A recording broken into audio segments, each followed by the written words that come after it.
I stood at the front door, clutching the pension statement, staring at the son I raised. He had taken my name off the account.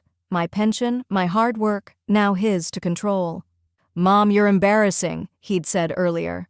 But I wasn't embarrassed. I was done. Done being invisible to the man I birthed. And now, he was about to watch me take back everything. Starting with his house. All right, before we dive into this crazy story, do me a favor. Subscribe and tell us where you're watching from. The envelope was plain white, the kind Evelyn usually tossed onto the counter with the rest of the week's junk mail. But the return address in the top left corner gave her pause. Front Range Community Credit Union. She sat down at the kitchen table, her cane leaned gently against the nearest chair, and peeled it open with a practiced flick of her nail. She didn't know why her fingers trembled. Maybe it was the silence of the condo pressing in too tightly, or maybe, deep down, she already knew. The tri-folded statement slid out stiffly, like it didn't want to be read. Evelyn unfolded it, smoothing the creases flat against the worn wood of the table. Her eyes scanned the page with the same efficient precision she once used to sort out student files. Michael Carter. His name, right there in bold next to primary account holder. She blinked, scrolled her finger down, then up again. Her name wasn't on it. Nowhere. Not even in the fine print at the bottom. The air shifted, like the walls had pulled a half-inch closer. She lowered the paper, her heart beating with a sick thump against her ribs, and looked around the room as if someone might confirm what she was seeing. But it was just her. Just the tick of the ceramic cat clock above the stove, and the low hum of the fridge. She brought the paper back up to her face. Maybe she missed something. Maybe her name was buried in a subheading. She grabbed her reading glasses from the table's edge, slid them on, and reread the entire thing top to bottom. Nothing. Not even a joint holder mention. The page began to flutter slightly in her hand. She wasn't shaking. The paper was. That's what she told herself. Then her phone, face up beside her, buzzed with a call. Dana. Speakerphone. Evelyn stared at the screen before answering with a soft tap. "Hey, Evelyn!" Dana's voice rang out too bright, too casual. "I was just talking with Michael about family budgeting and I figured, well, since we're all aligned now, it'd be good to chat through groceries and utilities, see where we can trim a little fat." Evelyn stared down at the document. "We're all aligned now?" Her thumb hovered over the end button. Dana continued, not waiting for a response. "And Michael said you've got your pension coming through this week, so we thought maybe it'd be smart to put that toward the property tax bucket. Consolidate things a bit." There was a pause, like Dana expected Evelyn to say something. Evelyn placed the statement face down on the table, very gently, as though handling a loaded weapon. "Now's not a good time," she said evenly. "I'll call you later." Before Dana could chirp a response, Evelyn tapped the screen and ended the call. The silence that returned was sharp-edged. She picked up the statement again. This time she didn't reread it. She just stared at the name, Michael Carter, where hers should have been. The thought crept in like a whisper from a locked room. "He's taken my name off the account." She stood up slowly, using the edge of the table for balance. Her knees ached, but that familiar pain felt grounding right now. Something real in a room where everything else suddenly felt warped. At the counter, she opened the drawer where she kept her old pension paperwork. Her fingers hovered over the manila folder labeled Retirement 2018, but didn't pull it out. Not yet. Not while her hands were still trembling. Instead, she turned back toward the table. The statement still lay there, its top edge curling slightly, like it too was uncomfortable in this house. Evelyn exhaled through her nose, quietly furious. And then, almost absently, she whispered aloud into the empty condo, "How long has he been planning this?" The manila folder felt heavier than she remembered. Evelyn carried it to the kitchen table like a relic, something sacred and buried too long. She eased into the chair with a slow exhale and opened it, careful not to tear the corners. Neatly filed inside were years of documents, pension enrollment forms, beneficiary notices, tax forms, all of it bearing her name, her social security number, her signature in that familiar, slanted script she'd perfected in college. She scanned each page with mounting clarity. She was the primary. Always had been. But facts, she knew, could be manipulated. Paper could be altered. Signatures could be forged. Her eyes settled on one document in particular, the original pension disbursement form, signed in blue ink back in 2018, the year Harold passed. Her name, Evelyn June Carter, written with the slow precision of a woman still learning to stand on her own after 50 years of marriage. The signature hadn't changed. She recognized the slight wobble at the J. That was the month her hands were still unsteady with grief. She looked again at the bank statement on the table beside it. Michael Carter. No co-holder, no Evelyn. The two papers sat side by side like opposing witnesses, and between them, a betrayal she could no longer rationalize. She picked up her phone and tapped in the number listed on the pension office's website. As the line rang, she glanced out the window toward City Park. From here, she could see the edge of the duck pond through the fading summer trees. It had always calmed her, but today, the view just looked far away. "Pension office, this is Paula," came a woman's voice, clear, polite, matter-of-fact. Evelyn sat up straighter. "Yes, hello. My name is Evelyn Carter. I'm calling because I received a statement that doesn't look right. It's from my bank, and it lists my son, Michael Carter, as the sole recipient of my pension deposits. I'm trying to understand how that's possible." There was a moment of typing. Evelyn heard the soft clicking of a keyboard. "All right, give me just a moment, Ms. Carter," Paula said, still calm, but now with the clipped tone of someone switching into technical mode. "Can I verify your birth date and the last 4 digits of your social?" Evelyn provided them. The sound of more typing followed. Her fingers tightened around the phone. "Okay," Paula said finally. "I do see your pension record here. It shows you as the primary recipient, active since March of 2018, with monthly disbursements routed to an account ending in—" She paused to read it. 4,472. Evelyn's stomach turned. The account number on her recent statement was different. "That's not the number on the bank statement I got this morning," she said, her voice a notch sharper than she intended. "That's not where the money is going anymore." Silence, then. "Do you have that statement in front of you?" "I do." "Would you mind reading the last 4 digits of the account listed there?" Evelyn did. More silence. Then Paula spoke, slower this time. "That account isn't registered under your name in our system." Evelyn blinked. "Excuse me?" "I mean, our records indicate your pension should only be going to an account under your name. If there's been a change in the receiving account and your name is no longer listed, that's concerning. Very concerning." The quiet between them stretched. Evelyn's voice, when it returned, was cold steel.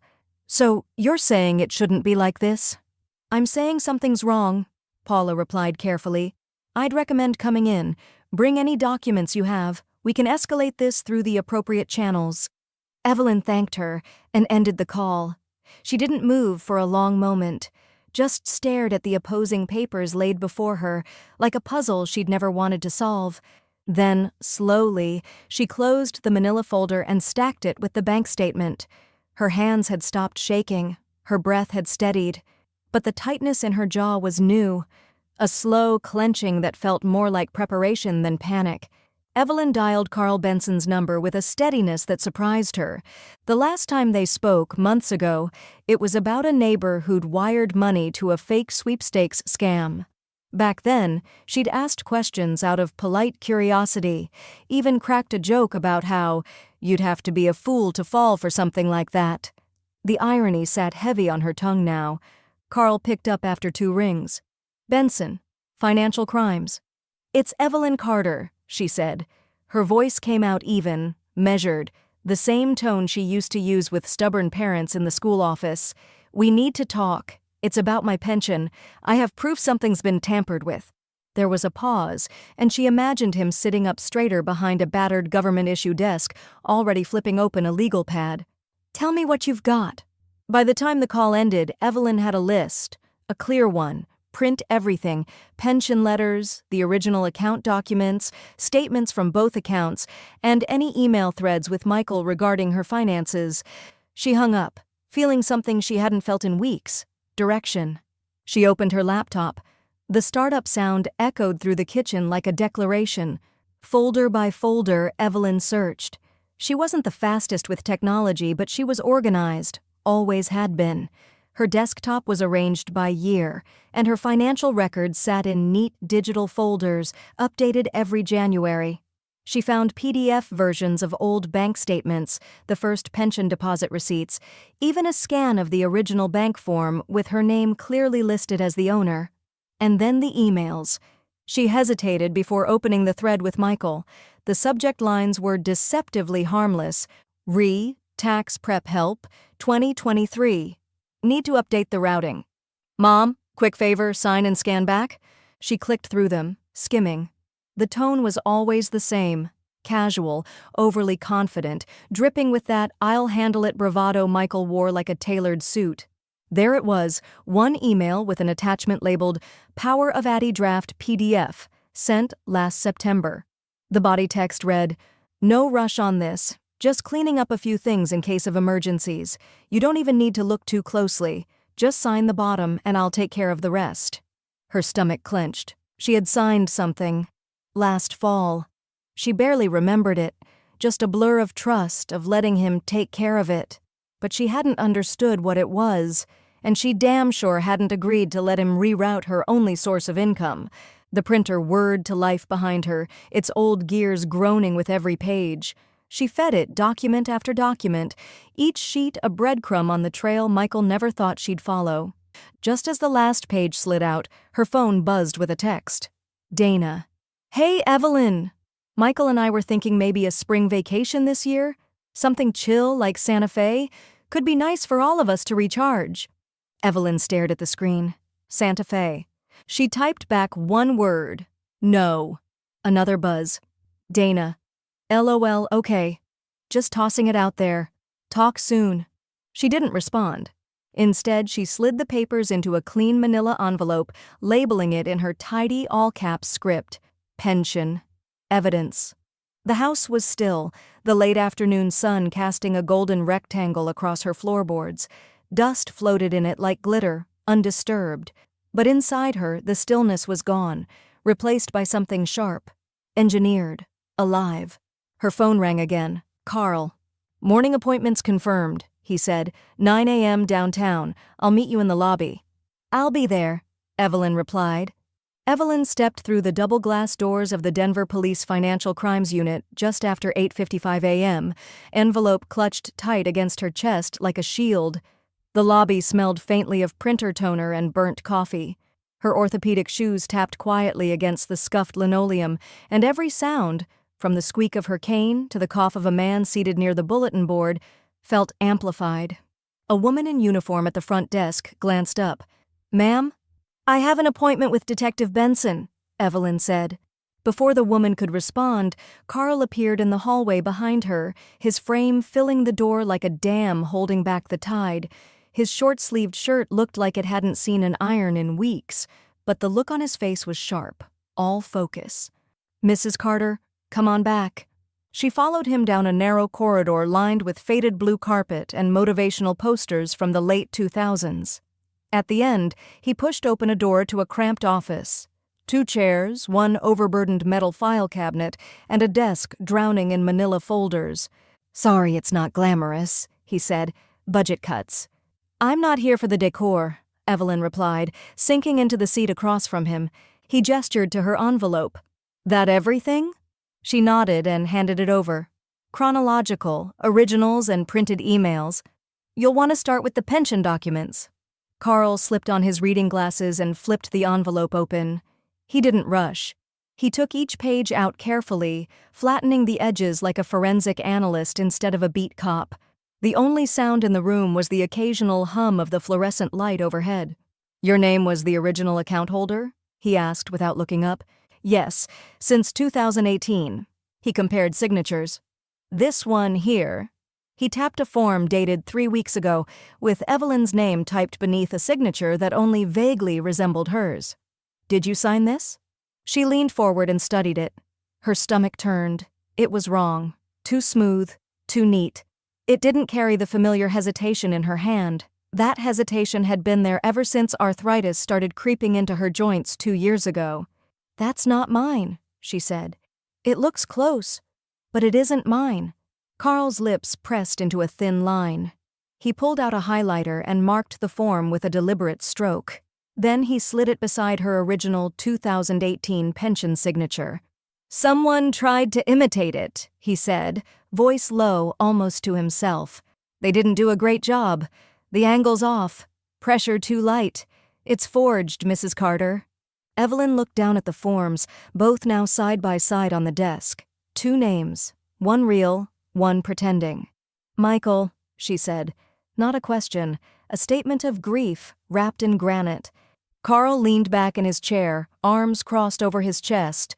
"I've seen a lot of these. Sons, daughters, caregivers. It always starts the same way, with trust. And then they see how easy it is to reroute one thing, one payment, one signature. Before you know it, it's a pattern." She swallowed hard. Her hands were folded tightly in her lap now, as if gripping something invisible. "What happens now?" Carl straightened. "Now, I open a formal case. I'll request banking records, contact the credit union, pull IP logs on the digital signatures if we can. We'll need to prove it wasn't you who authorized the transfer, but based on what you've brought, Mrs. Carter," he met her eyes, "we've got a strong start."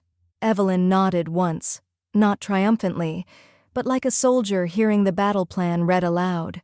He continued, "You'll need to keep everything close. Don't tip your hand. I know it'll be hard, but don't confront him yet." "I won't," she said, and she meant it. Carl scribbled a case number on a sticky note and handed it to her. "You'll need this for everything going forward. Copy shop, lawyer, credit bureau, anyone who tries to ask questions. Keep it with you."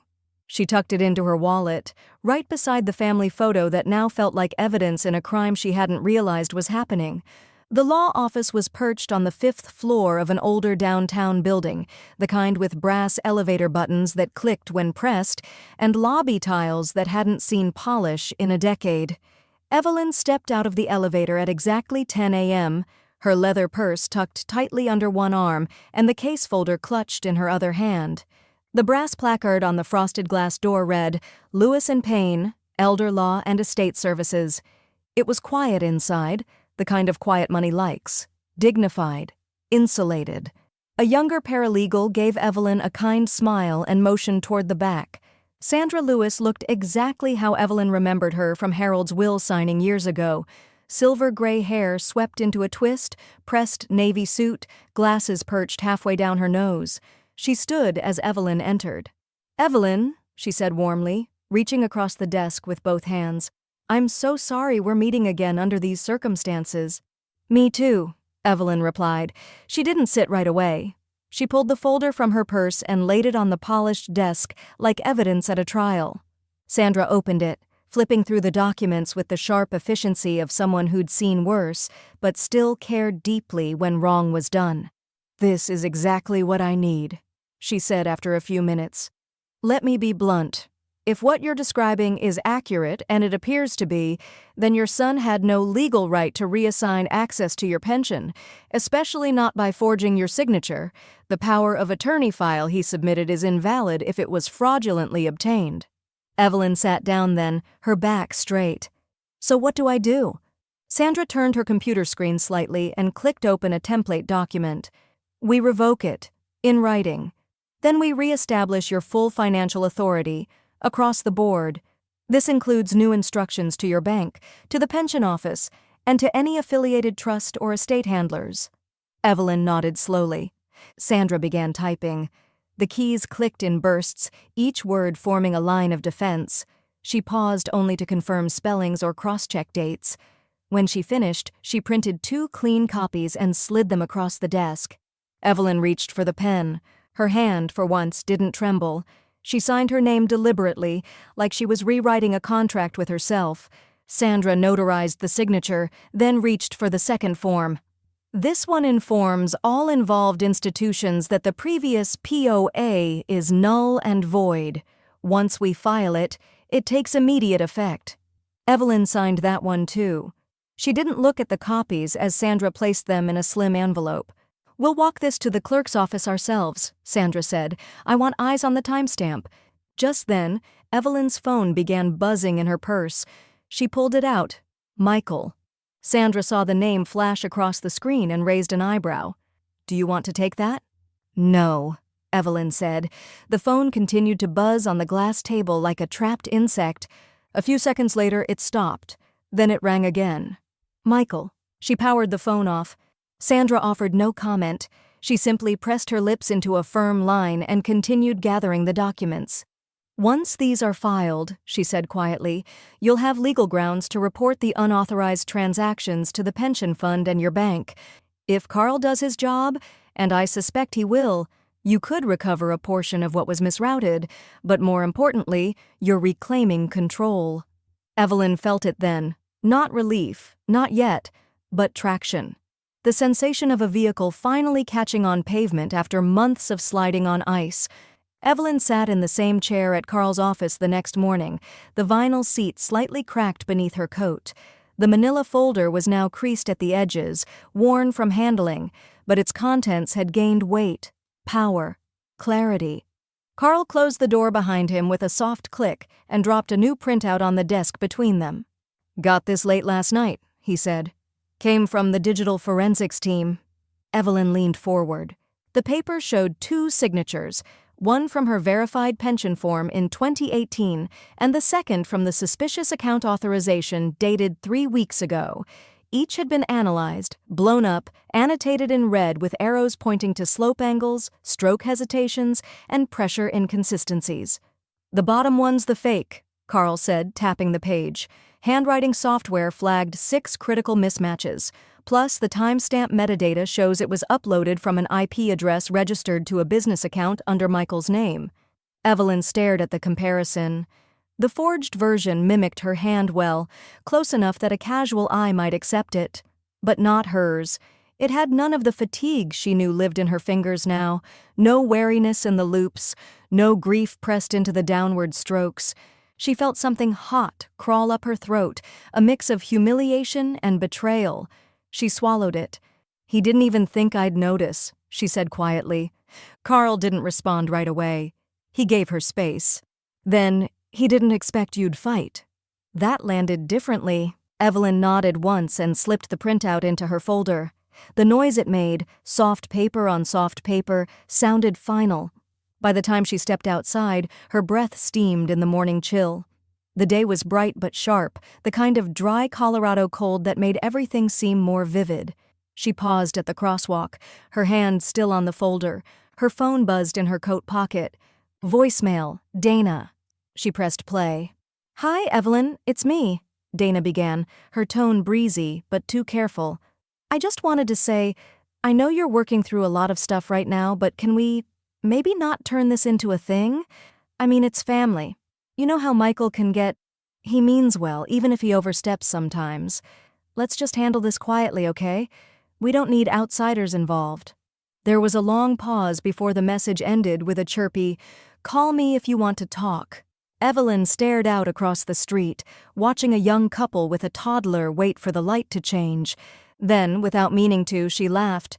It wasn't joyful, it was hollow, brittle, like glass hitting the edge of a sink. Let's not turn this into a thing. As if her financial erasure was a dinner party squabble, as if silence was some kind of civility. She shoved the phone back into her pocket. She didn't go home. Instead, she walked 2 blocks to a diner she used to frequent with Harold, the Corner Biscuit, a squat little building with sun-faded menus and a cracked leather booth in the back where no one bothered you. She slid into it now and ordered coffee, eggs, and toast. No small talk, no fuss. When the plate arrived, she took her time. The coffee was strong and a little bitter, just how Harold liked it. The eggs were rubbery, but she didn't care. She chewed slowly, her hands still resting on the folder beside her. The phone buzzed again, this time an email. From Sandra Lewis, subject, "You're official." Message, "Filed. Pension is now under your sole control again. I'll forward confirmation docs this afternoon. Proud of you, Evelyn." She stared at the screen for a long moment, then smiled, not fully, but with something real behind it.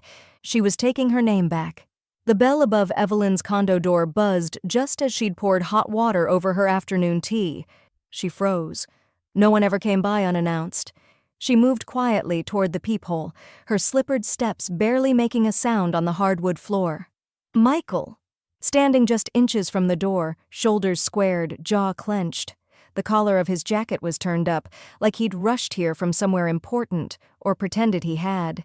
In his hand, a crisp, white envelope, her pension confirmation letter, unmistakably creased the same way Sandra had folded it. Evelyn's breath stayed still in her chest. He rang again.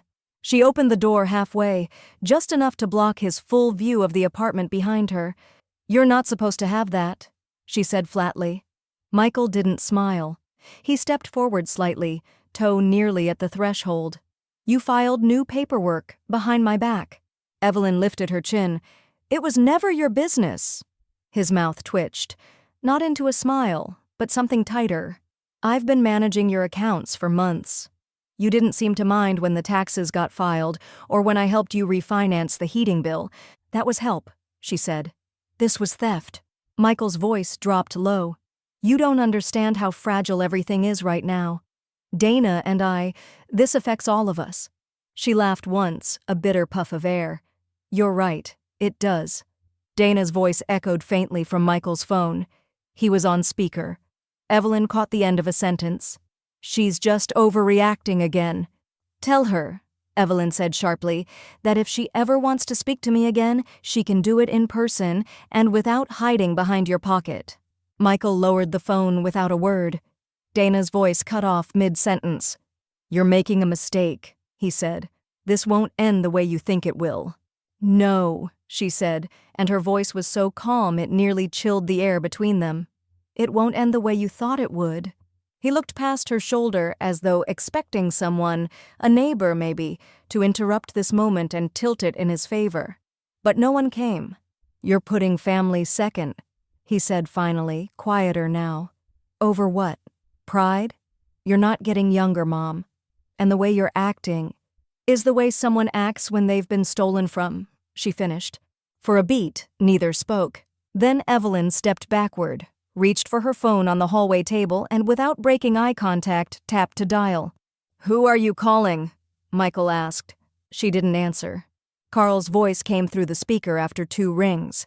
"Carl Benson." "Detective," Evelyn said clearly.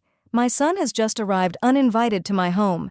He's upset about legal filings he had no right to interfere with. I'd like this incident logged, please." Michael's eyes widened slightly. Carl didn't miss a beat. "On it. If he won't leave, I can have a cruiser swing by." Michael raised both hands, the way someone does when they want to pretend they're harmless. "You don't have to do that," he muttered. Evelyn looked at him, not with hatred, but with something heavier. Disappointment she'd finally stopped trying to bury. She ended the call. "Then leave." Michael hesitated, for once unsure of his footing. But he did leave. No words, no door slam, just the quiet shuffle of retreat. Evelyn stood at the open door for a long moment after he disappeared down the stairwell. She didn't move, didn't cry, just closed the door, locked the bolt, and turned the chain. The first call came just after 8 a.m., just as Evelyn was watering the potted basil on her kitchen windowsill. "Evelyn? It's Marlene from First Baptist. Honey, are you all right?" Evelyn paused, the watering can halfway tipped. "Of course I am, Marlene. Why?" "Well," the woman hesitated. "Michael posted something last night. Said you've been confused. Said you've been making decisions that aren't in your best interest. I didn't want to believe it, but you know how people talk. He said you were, exhibiting signs of mental decline." Evelyn closed her eyes. Inhale, exhale. She counted to 3 before responding. "Thank you for checking, Marlene. I'll send you something in writing in a bit. Don't worry, I'm very clear on what I'm doing." She hung up gently, then turned to her phone and opened Facebook. Michael had posted a long, meandering status on his personal page, visible to friends and their extended networks. A carefully worded attack, dressed up as concern. "It's hard watching someone you love become less of who they were. We've been trying to help my mother behind the scenes, but the reality is she's struggling with clarity lately. She's refusing assistance and making financial decisions that could hurt her in the long run. Please pray for our family during this difficult time."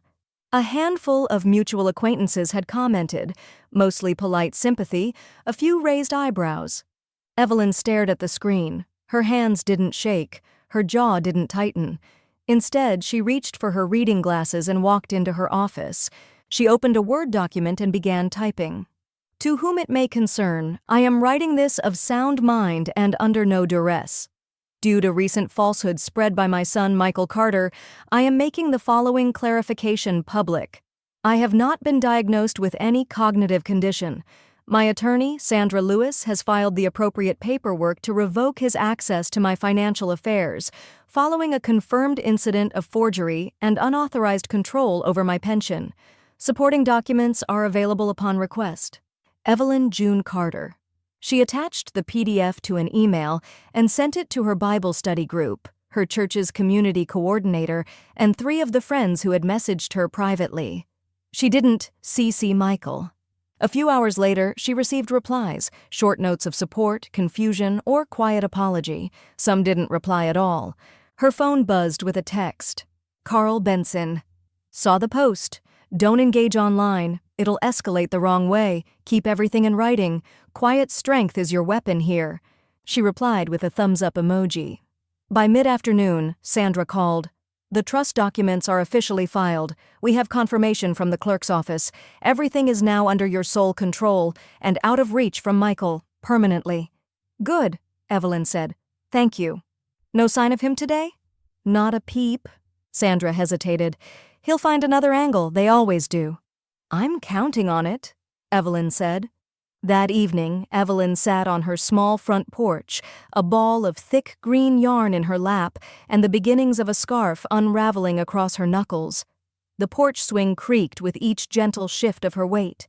The sun was low and warm across her shoulders, and the sound of sprinklers hissed from a nearby lawn. She could still feel the bruising weight of Michael's words online, but it didn't sink in the way he'd hoped. She knew what was real. She had the paperwork, the filings, the investigation. And beneath that, a truth even harder to shake. She no longer owed him silence. The scarf grew inch by inch under her needles, a quiet rebellion stitched in moss green. She could hear a few neighbors chatting across the street. Someone was grilling. The world hadn't stopped for her war. It never did. Her phone buzzed once more. "Unknown number. Tell me how much you want. We can make this go away. No police, no lawyers." She stared at the message, then blocked the number. The call from Carl came just after breakfast. "It's done," he said. "The joint account's frozen. Michael won't be able to move another cent until the fraud investigation's closed. We're running a trace on the withdrawals now." Evelyn didn't smile, but her shoulders dropped slightly.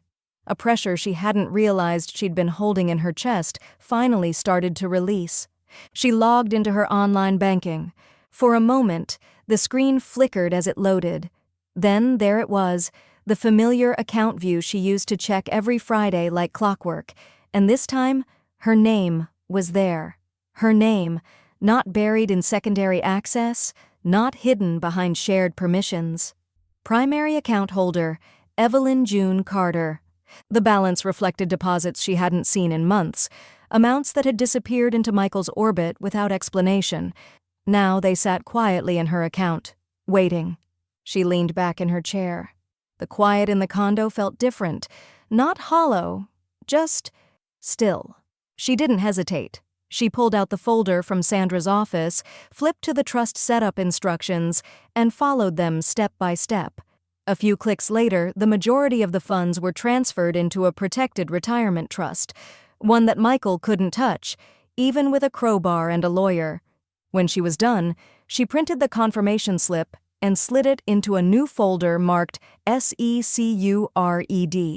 She sat with it in her lap for a long time, a slow breath in, a slower one out.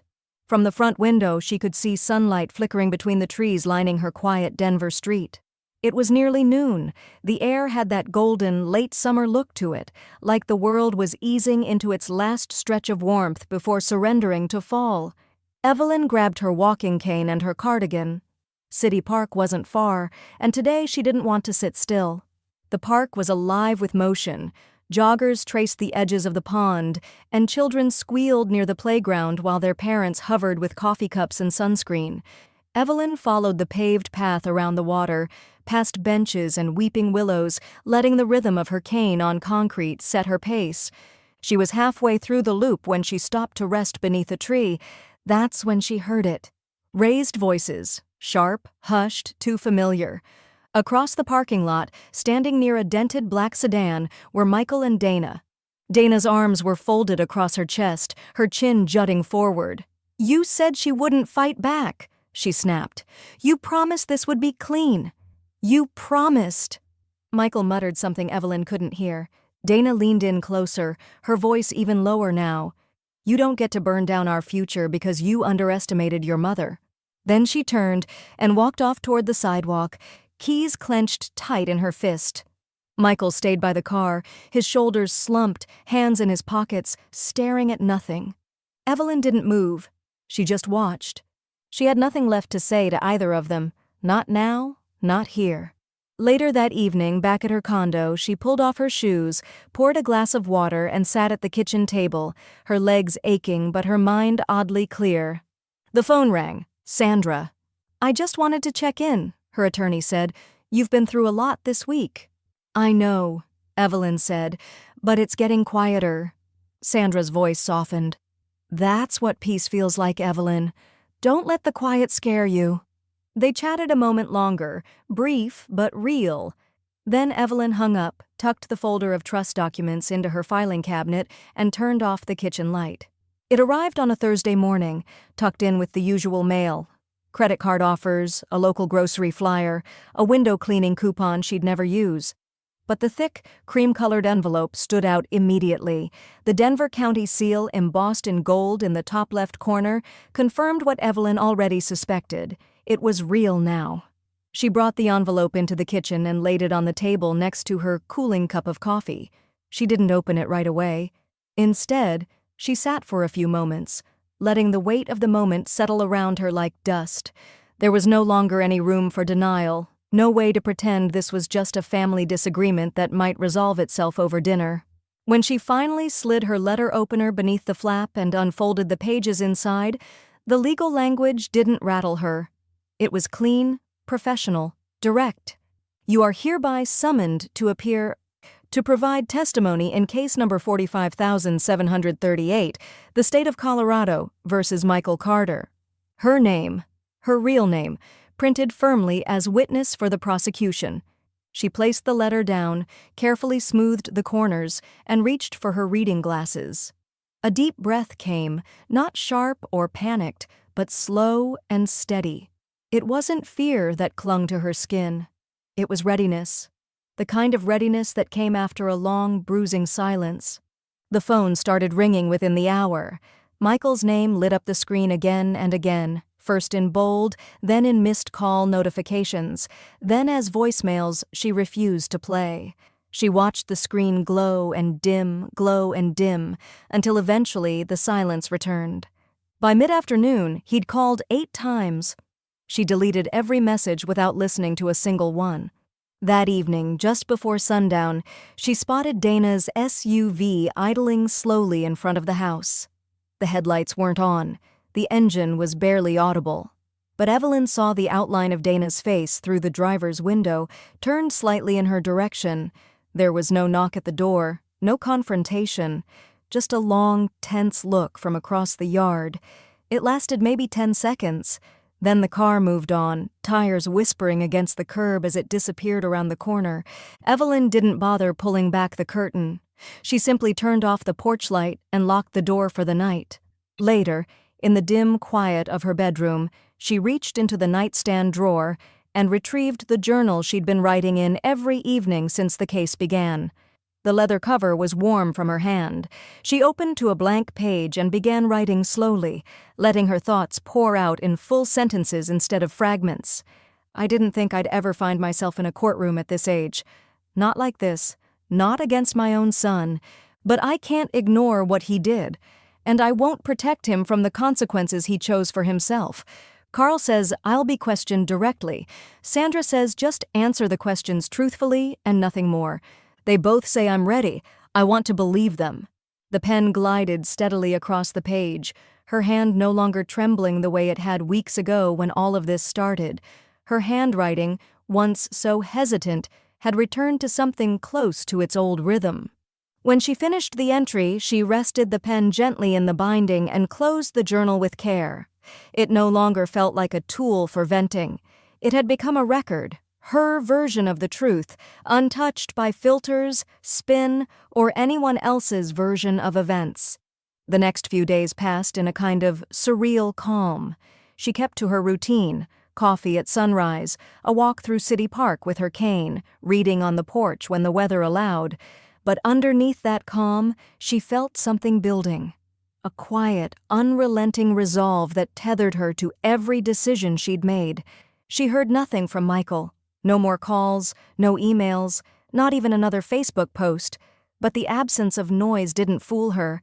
It wasn't surrender. It was strategy.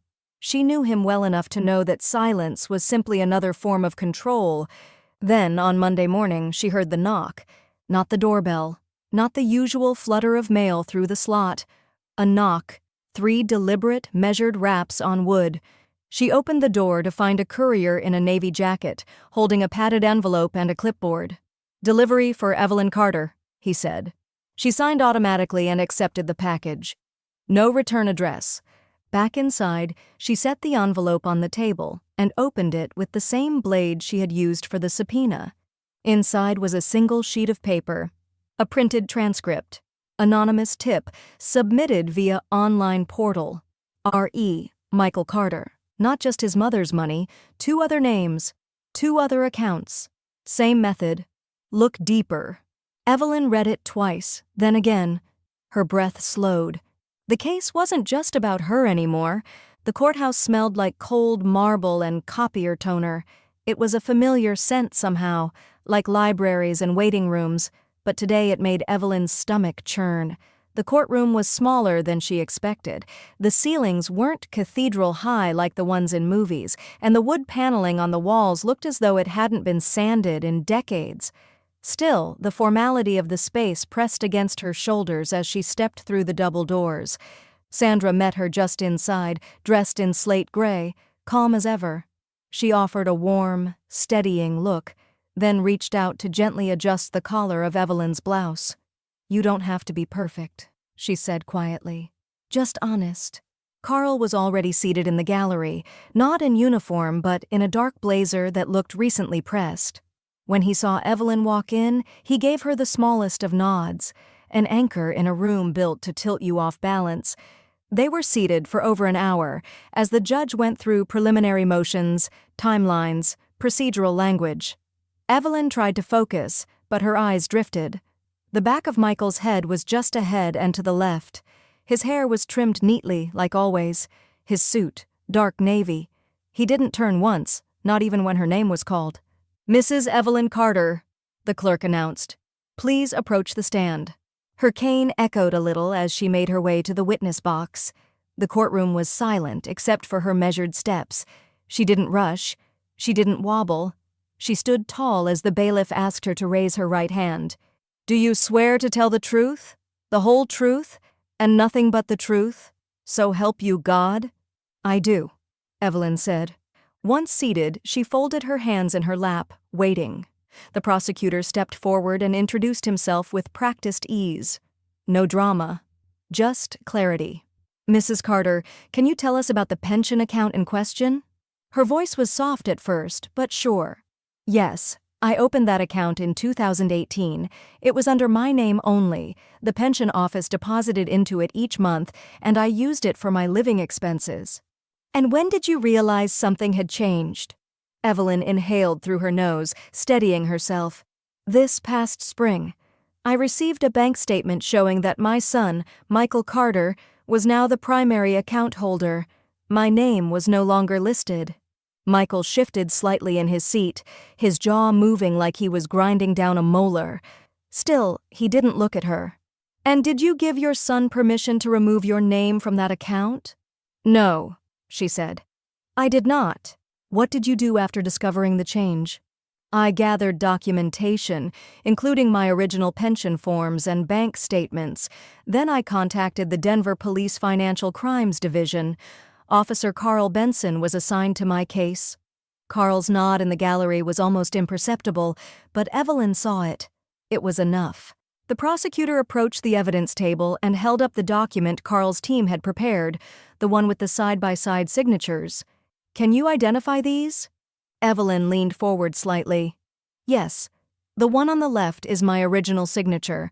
The one on the right is not mine. Are you absolutely certain? I am. And yet the fraudulent signature appears on the updated bank authorization form submitted by your son, correct? Yes, she said, the word landing like a gavel in her throat. Silence followed. The prosecutor stepped away. The defense declined to cross-examine. When the judge dismissed her from the stand, Evelyn stepped down slowly. She didn't look at Michael as she passed him. She didn't need to. She could feel the tension in the set of his shoulders, the way his hands clenched together in his lap. Dana sat behind him, stiff and colorless, her eyes fixed on the floor as if she could disappear into the linoleum if she just stared hard enough. She hadn't looked Evelyn's way once. Back at the defense table, Michael turned his head slightly, just enough to glance in Evelyn's direction. But by then, she was already walking away. She sat beside Sandra, who reached over and gently squeezed her hand under the table. "You did exactly what you needed to do," her attorney whispered. Evelyn nodded, but said nothing. The moment was too full. The courthouse hallway was quieter than Evelyn expected when she returned 2 days later, not solemn, not tense, just muted, as if the walls themselves were waiting for resolution. She sat in a small conference room with Sandra, the morning sun slicing through narrow windows and painting long lines across the file-strewn table. A fresh stack of paperwork sat between them. At the top, the official freeze order from the court, an elegant stamp in blue ink sealing the decision Evelyn had fought so hard to reach. "He can't access anything," Sandra said, sliding the document toward her. "Not the old accounts, not the credit line, and not the residual deposits from your pension or the estate. It's all blocked. Pending the outcome of the case, of course, but the order is clear." Evelyn reached for her glasses and read every line, slowly, deliberately. She didn't skim anymore. She had learned what could be buried in fine print. When she reached the end, she didn't smile, but her spine straightened. "I want to finish the trust transfer today." Sandra was already nodding. "We can wire everything through the firm's fiduciary unit. No loopholes, no access outside your name, not even by accident." They worked in quiet focus for the next 45 minutes.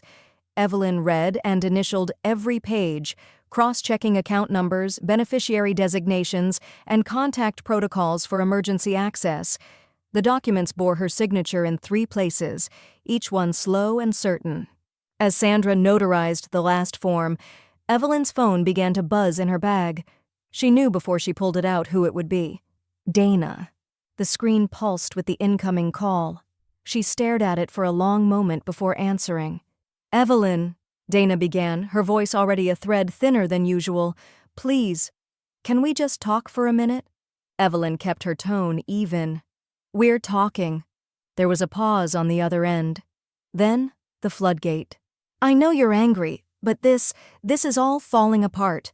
Michael's hearing next week? They're talking about restitution, and legal fees, and possible probation." She cut herself off, then shifted tactics. "He made mistakes. I know that. But if you keep pressing like this, there's no way to recover. What are you trying to prove?" Evelyn looked across the table at Sandra, who quietly stood and stepped outside, closing the conference room door behind her. "I'm not trying to prove anything," Evelyn said, her voice low, steady. "I'm trying to protect what I built, what I earned, what your husband decided he could take because he thought I was too tired or too trusting to stop him." Dana's breath faltered. "We're family, Evelyn. Families don't do this in court." "No," Evelyn said calmly. "Families don't forge signatures, or reroute accounts behind someone's back, or gaslight them until they question their own memory." Dana was silent. "I'll let the lawyers speak from now on." Evelyn finished. "Goodbye." She ended the call, set the phone face down on the table, and let out a breath that felt like it had been held for a year. Moments later, Sandra returned. "Everything's processed. You're fully secured. No one touches your money without a court order and a signed request in your hand." Evelyn nodded slowly. "Thank you. You did more than most people ever do," Sandra said. "Most just let it happen and spend the rest of their lives trying to explain why." Outside, the city pulsed in late morning light, cars weaving past the courthouse steps, pigeons fluttering near a bench, a pair of women in suits laughing over something on a tablet. Evelyn watched it all from the glass windows in the lobby as she stepped out with her cane, the documents in her bag tucked tightly under one arm. She didn't feel victorious. She felt clean, like something old had been scrubbed away. Later that evening, Carl called from his office. "Just wanted to say you did good," he said. "I see a lot of these cases. They rarely go this far, and they almost never go this well." "Feels strange," Evelyn admitted, "but I'm not afraid of the quiet anymore." Carl paused. "That's the best kind of win." The courtroom didn't cheer. It didn't gasp. It simply breathed, a collective exhale when the judge issued the final ruling. In light of the evidence presented, the court finds in favor of the plaintiff, Mrs. Evelyn June Carter. Restitution in the amount of $72,400 is awarded. Michael Carter is hereby placed on supervised probation for a period of 18 months. Further financial monitoring and restricted access to fiduciary privileges are to be enforced for the duration of the term. Michael sat perfectly still, as if he thought that staying motionless might keep the world from noticing what had just happened. His lawyer offered a soft pat to his shoulder, but Michael didn't react. His gaze remained fixed on the floor in front of him, an island of courtroom tile he couldn't escape. Dana was nowhere in sight. Evelyn didn't look in his direction as she stood. She had already spent enough energy trying to get him to meet her eyes. Now she didn't need him to. The truth had done the talking. Sandra gathered the paperwork in swift, neat motions. Her pen moved fluidly over final notations. "It's over," she whispered, more softly than celebratory. "No," Evelyn said, fastening the button on her coat.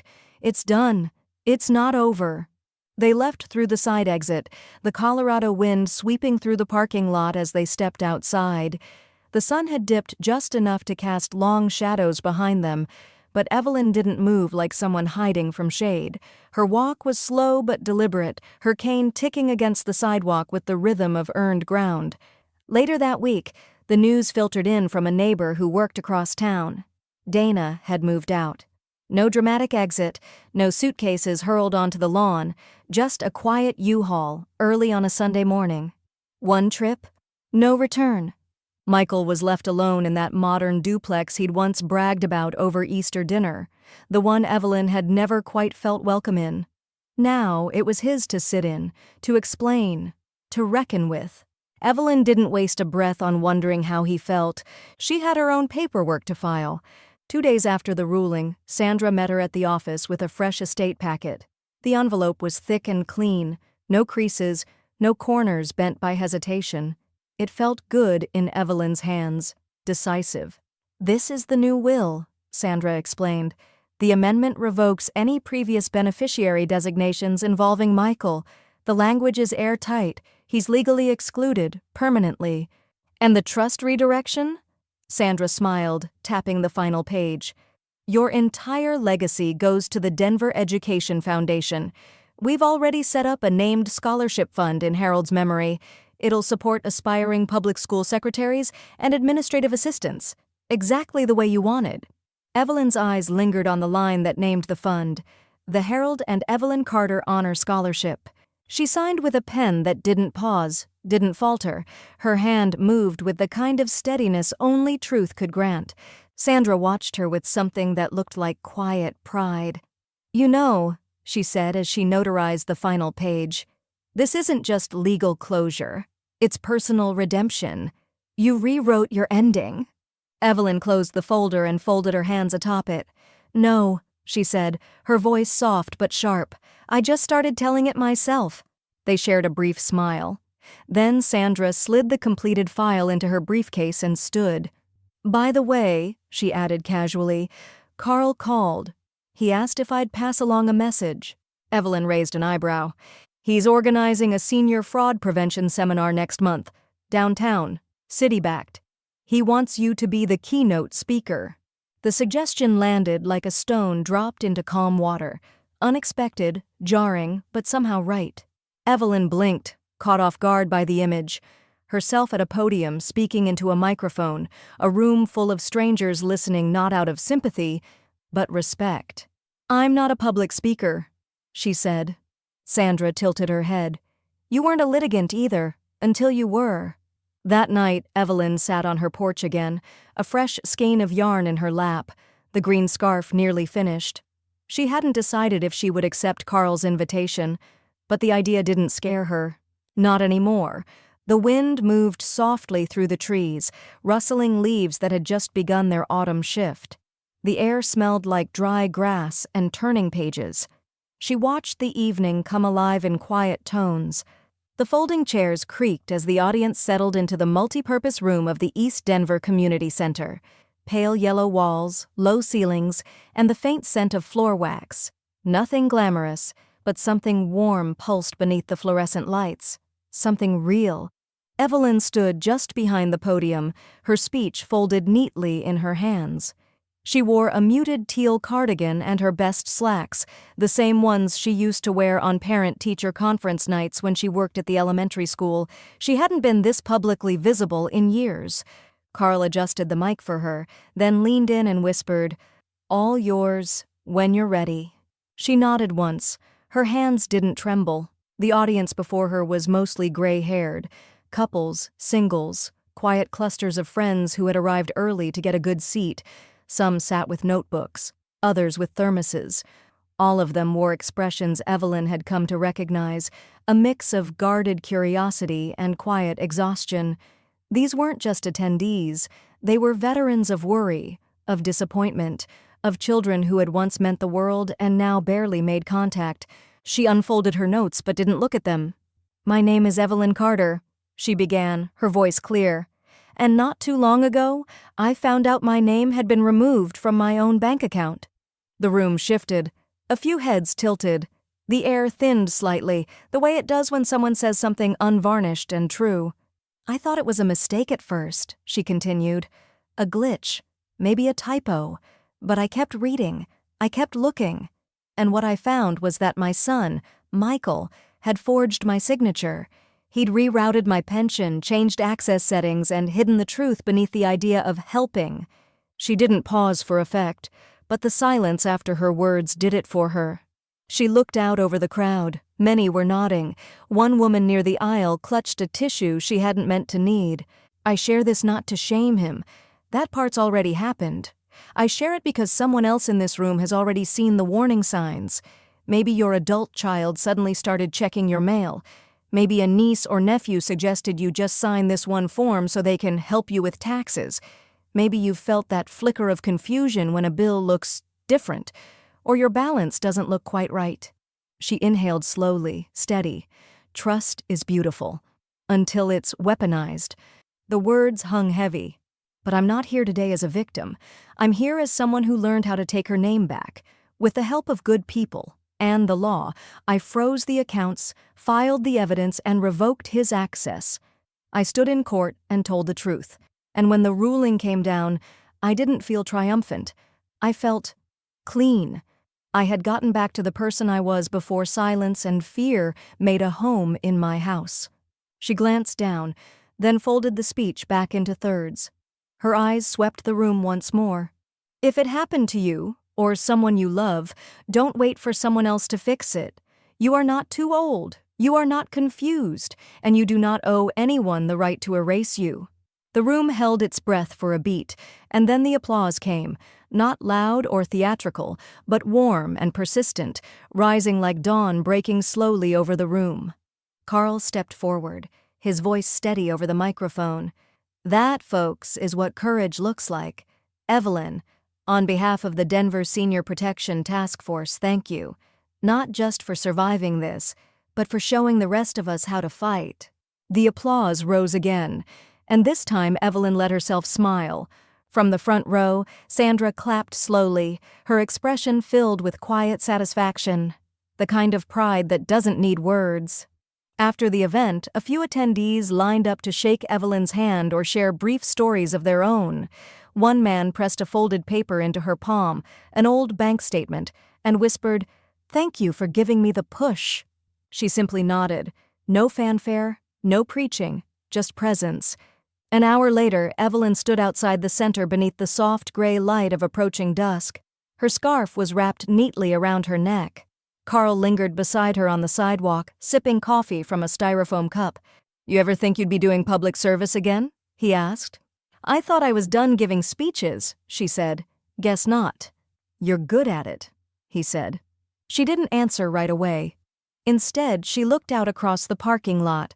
Families arriving for the evening youth classes, a teenager on a skateboard drifting by, someone laughing on a phone nearby. Life went on. But this time she wasn't just surviving it, she was part of it again. Finally, she said, "I'm not done. Not yet." And she meant it. The envelope came in late morning, slipped through the mail slot with a faint rustle and a metallic click. Evelyn heard it land as she stood in her kitchen, hands wrapped around a warm mug, the smell of cinnamon coffee curling into the air like memory. She didn't open it right away. Instead, she turned off the stove burner and walked to the front door, bending slowly to retrieve the envelope from the floor. It was a monthly pension statement. She knew the texture before she saw the label, that slightly waxy paper with a folded crease you couldn't smooth out no matter how hard you tried. She carried it to the dining table and sat in her usual chair, the one with a cushion she'd sewn herself 2 winters ago. The sun was spilling through the lace curtain, throwing soft rectangles of light across the wood. She took her time, peeling open the flap, as if the act of reading it might change what it said. But when she unfolded the paper and saw her name, and only her name, printed clearly at the top, she let out a breath that didn't shake on the way out. Evelyn June Carter, primary beneficiary/pension account holder. The weight of it wasn't just in the paper, it was in the certainty, in the absence of shadows, in knowing she had reclaimed something that had once been quietly stolen from her and made to look like love. Her fingers traced the ink lightly, not in disbelief, but in quiet gratitude. Not triumph, not vengeance, just peace. She placed the statement in a folder labeled Keep, then made herself another cup of coffee. No rush, no need to count spoons or double-check bills. The pot gurgled contentedly behind her as she leaned against the counter and watched the steam rise in gentle curls. Outside, the day was soft and cloudless, the kind of early fall day that still felt like summer if you walked slowly enough. She grabbed her cardigan, her cane, and her shoulder bag, and locked the front door behind her with 2 easy clicks. She didn't need a destination, but her feet led her to City Park. It wasn't crowded, just the right amount of movement. A group of teenagers tossed a frisbee back and forth near the lake. 2 women with strollers paused on the path to admire the ducks. Somewhere nearby, someone was playing a harmonica, clumsy and earnest, the notes floating in and out of tune with the breeze. Evelyn found a bench under the wide stretch of a maple tree, its leaves halfway between green and rust. She sat slowly, setting her cane beside her, letting her body relax into the old wooden slats. Across the field, a child in a red jacket chased bubbles. His laughter reached her like a skipped stone across water, light, imperfect, whole. His father followed at a distance, arms crossed but smiling. Evelyn tilted her face toward the sky, not all the way, just enough to feel the sun against her eyelids. The betrayal hadn't disappeared. It wasn't a thing that could be erased, only named, faced, moved through. But the heaviness had shifted. It no longer lived in her chest, waiting to curl into her sleep. It no longer whispered through the hallways of her condo, or tightened her grip every time the phone rang. It was behind her now, part of the landscape but not the view. She reached into her bag and pulled out the pension statement one more time, smoothed the corners, read her name again. Harold would have been proud, she thought. Not because she'd won, but because she hadn't let herself vanish. Not quietly, not politely, not this time. She folded the paper neatly and returned it to her bag. then sat back and watched the world move, slow, ordinary, alive. The boy in red had fallen in the grass and now sat giggling at his shoelaces. A breeze stirred the maple's branches. Somewhere behind her, someone was calling out a lunch order from a food cart, and Evelyn, with her hand resting lightly on her cane, closed her eyes for just a moment, long enough to let the stillness settle, because for the first time in a long, long while, she knew exactly who she was, and she'd signed her name to it. Some signatures last longer than blood.